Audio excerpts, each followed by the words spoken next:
Hey everyone, I'm Bugbear, and I'm currently developing a Five Nights at Freddy's fan game. I'm really excited to get into what I've been working on, and for those of you who have been following my shorts, there's a lot of new progress to show you. But before that, as this is my first video on the channel, I want to introduce myself. I'm a college student currently studying a game development degree, and my goal with this channel is to create games and projects for my resume. I'm currently a senior, and I'm starting to look for work opportunities, so I'm hoping that this channel and the projects that come from it will highlight my skill set, workflow, and thought processes. Okay, now the game. This is Night Shift at Quibs. It's a lot, I know, but this video is dedicated to catching you up on everything I've done up to this point, and the next few videos should be a little more tame as they're just going to be updates from here on out. First, we'll talk about the story, and I'll give you the setting of the game first.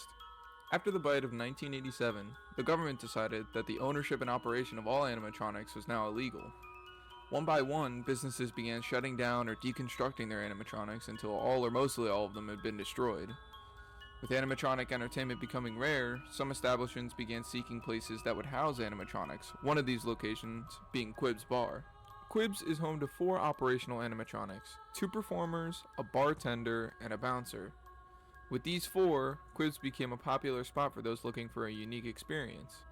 You, looking for a job in the paper, come across a position for night watch at an eccentric dining and beverage establishment? Desperate for money, you take the job. So that's the intro to the game.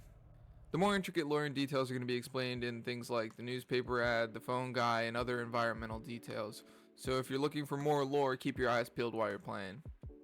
Please let me know what you guys think about it.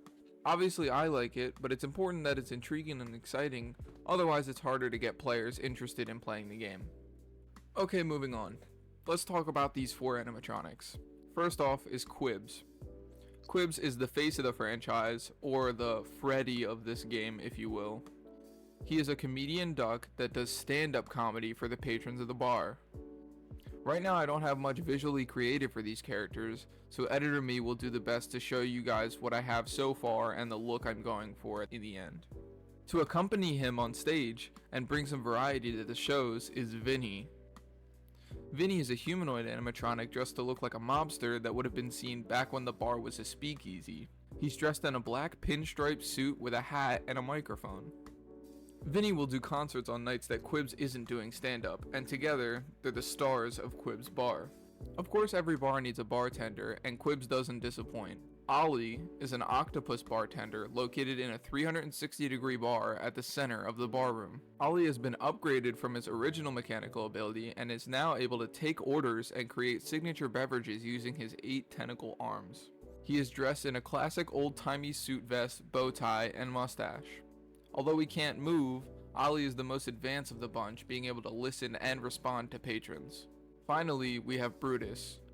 Brutus is the bar's big bull bouncer.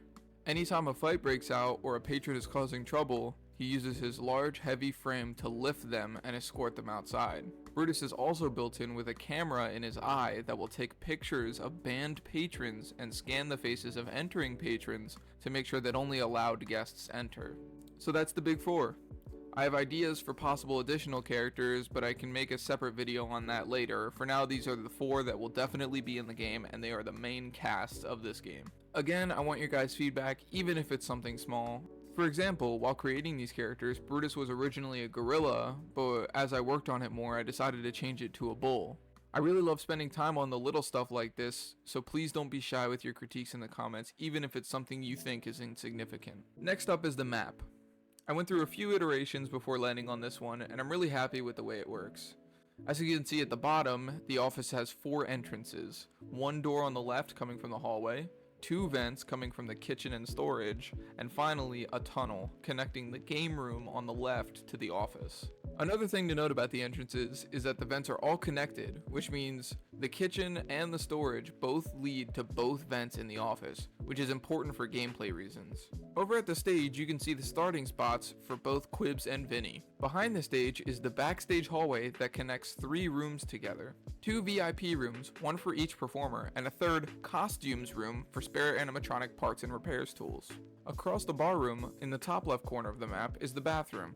There's no cameras in the bathroom that show the inside, obviously, but in the bathroom, in the furthest stall, is not a toilet, but a false wall. This wall opens into a game room, allowing patrons to enter the game room without having to go through the office.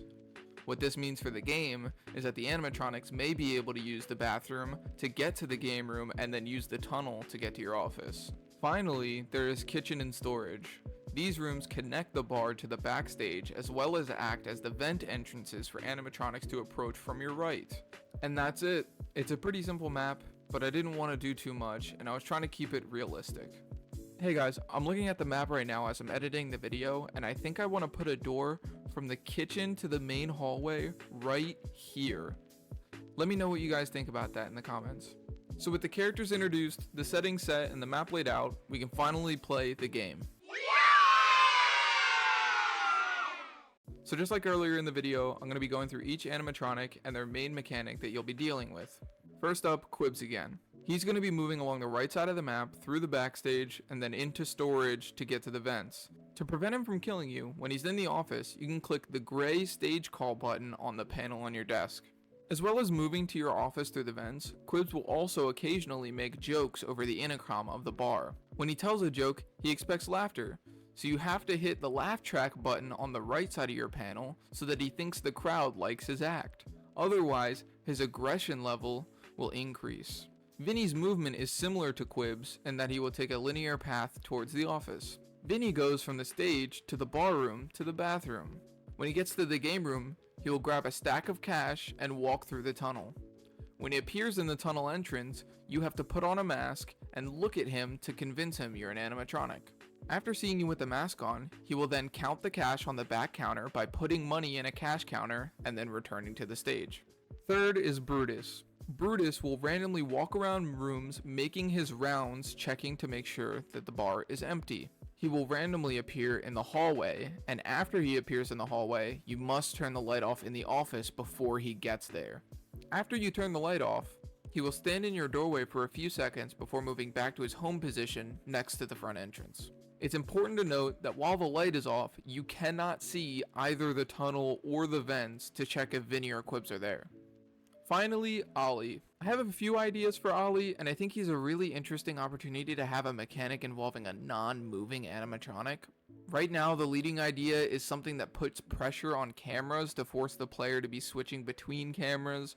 I feel like this game is missing a Foxy type that acts as a reason why you need to be on cams. Let me know if you guys have seen any non-movers before, or if you have an idea for a non-mover that you think would fit into this game nicely. And that's it. That's what I have so far. I'll show clips and pictures and a big montage at the end here if there's something I didn't mention or forgot to mention. I know I've been saying it a lot, but I really do want your feedback and ideas.